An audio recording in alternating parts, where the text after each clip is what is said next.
I'm very impressed as to the progress that we have made because we've really tried to set a culture here for the last three years, and our kids have bought into it. There was three things that we needed to make sure that we did. One, we had to increase our strength in the weight room, which we've done in the last 2.5 years. We also needed to increase our football IQ and to understand concepts and understand field awareness. We've done that as well in the off season.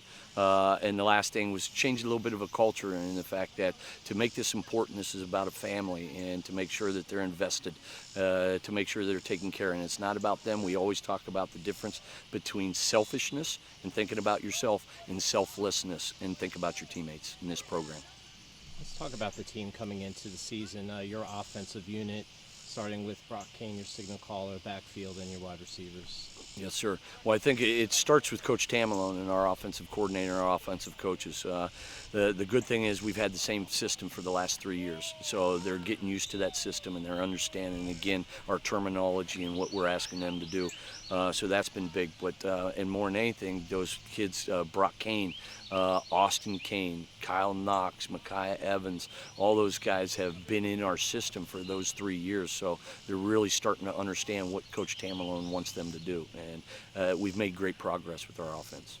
And obviously don't want to forget and overlook the most important aspect of the offense, that offensive line. And if we can transition over to the defensive side and that defensive line. Yes, sir. Our offensive line, we've had a great addition with Amir Joseph, who has transferred here to Parkwood.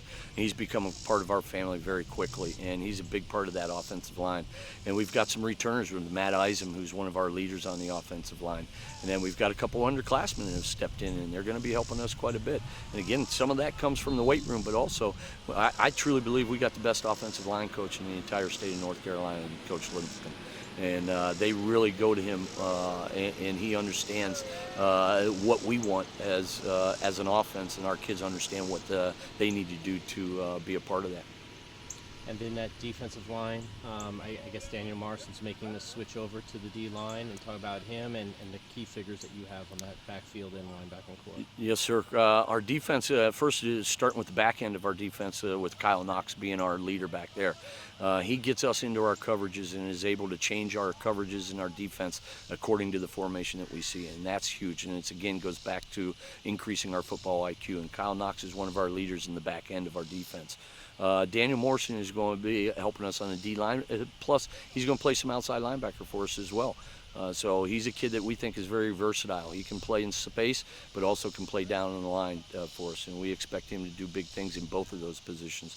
And then we got Austin Kane in the middle at Mike linebacker, and he's the guy that's responsible for making sure our alignment is correct, because we got to make sure we're aligned up for correctly first, and it's all a matter of adjusting to how the offense comes out in. So looking for some big things out of those guys. And special teams-wise, your kicking game, I do.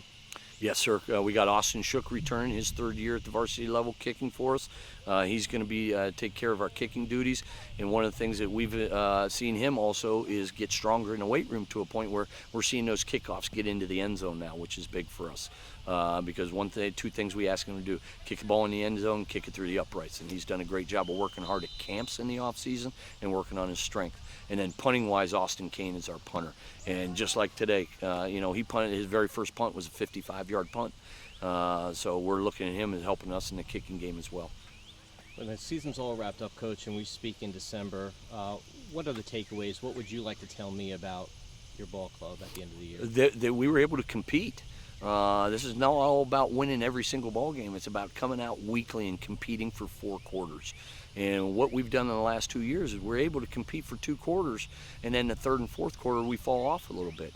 And that's where, again, the focus, the weight room, the conditioning and all that, we're hoping to compete for 4 quarters against every team we play, and that's our main focus.